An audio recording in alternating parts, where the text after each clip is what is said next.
Alors parlons du cosinus d'un angle aigu. Dans un triangle rectangle, on appelle cosinus d'un angle aigu le rapport entre le côté adjacent à cet angle et l'hypoténuse.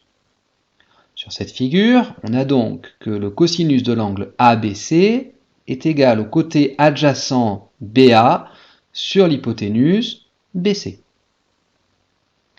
Et le cosinus de l'angle ACB est égal au côté adjacent CA sur l'hypoténuse CB.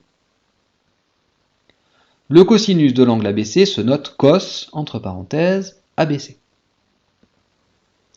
Dans un triangle rectangle, le cosinus d'un angle, c'est un nombre qui est compris entre 0 et 1. On a donc que pour tout angle aigu A, cosinus A supérieur ou égal à 0, inférieur ou égal à 1. Alors la preuve de ce résultat est la suivante, c'est que le cosinus d'un angle, c'est le rapport, le quotient de deux longueurs, donc de deux nombres positifs. Donc forcément, le cosinus est un nombre positif. De plus, l'hypoténuse est le côté le plus long dans un triangle rectangle. Donc on divise une petite longueur par une grande longueur, ce qui signifie bien que le cosinus est inférieur à 1. Pour calculer le cosinus d'un angle à la calculatrice, on va utiliser la touche cosinus, ici sur votre calculatrice. Alors premier exemple, DEF est un triangle rectangle en D, tel que EF égale 9 décimètres et l'angle DEF égale 60 degrés. Et on vous demande de calculer la longueur ED.